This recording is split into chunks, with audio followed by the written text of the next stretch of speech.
Hello guys, আজকে আমি চলে এসেছি তোমাদের সামনে মাংস তৈরি রেসিপি নিয়ে। এখানে তেলটাকে কিছুক্ষণ গরম করতে দিয়েছি কড়াইয়ের মধ্যে। এরপর এর মধ্যে জিরে দেবো। এরপর এর মধ্যে আমি রসুন বাটাটাকে অ্যাড করে দিয়েছি। এরপর কিছুক্ষণ নাড়াচাড়া করবো যতক্ষণ না রসুনের রঙটা খয়েরি হচ্ছে। রসুনটা এখনও ভাজা চলছে। এরপর যখন আস্তে আস্তে খয়েরি হয়ে যায় তখন আমি এর মধ্যে পেঁয়াজ বাটাটা অ্যাড করে দেবো। রসুনটা ভাজা হয়ে গেছে, তাই এর মধ্যে আমি পেঁয়াজের পেস্টটাকে অ্যাড করেছি। এবার কিছুক্ষণ আমি এভাবে নাড়াচাড়া করে নেব। পেঁয়াজটা ভাজা চলছে, যতক্ষণ না পেঁয়াজের রঙটা খয়েরি হচ্ছে ততক্ষণ আমি ভেজে যাব পেঁয়াজটা।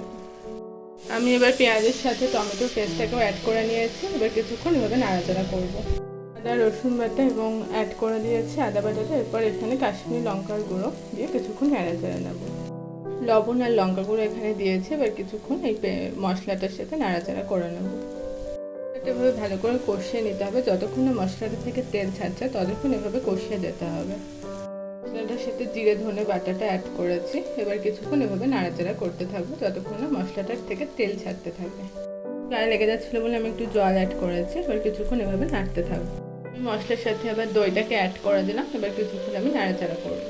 এটাকে কিছুক্ষণ ধরে ফেটিয়ে রেখেছিলাম, তো ওই দইটাকে এবার মিশিয়ে দিয়েছি মশলার পেস্টটার সাথে। এবার কিছুক্ষণ ধরে নাড়াচাড়া করবো। আর এখানে মাংসটাকে হলুদ একটু দই লঙ্কা গুঁড়ো দিয়ে মাখান ম্যারিনেট করা ছিল, দিয়ে ফ্রিজে রেখেছিলাম 3-4 ঘন্টা। এবার আমি এইগুলোকে এই মশলাটার সাথে অ্যাড করে দেবো। ফ্রিজে ম্যারিনেট করে রাখা মাংসগুলোকে এবার আমি অ্যাড করে দিয়েছি। এবার ওই মশলার পেস্টের সাথে কিছুক্ষণ নাড়াচাড়া করবো। মাংসটাকে এরকম কিছুক্ষণ নাড়াচাড়া করতে হবে, দিয়ে আস্তে আস্তে মাংসটা থেকে যখন তেল বেরোবে তখন বুঝতে হবে যে রান্না সম্পূর্ণ হয়েছে। এবার এখনও আমি কিছুক্ষণ নাড়াচাড়া করবো। মাংসটা এভাবে 14-15 মিনিট কষানোর পর এর মধ্যে জল অ্যাড করে দিতে হবে। এবার গরম জল অ্যাড করে দিয়েছি। এবার কিছুক্ষণ এভাবে চাপা দিয়ে রেখে দিতে হবে 4-5 মিনিট। চাপা দিয়ে দিয়েছে এইভাবে 4-5 মিনিট। আমি চাপাটাকে সরাবো আর কিছুক্ষণ নাড়াচাড়া করে দেখবো কীরকম অবস্থায় আছে। এই অবস্থায় আপনার পরিমাণ মতো লবণ ঝাল দিয়ে দিতে পারেন। আমি চাপা দিয়ে দিলাম।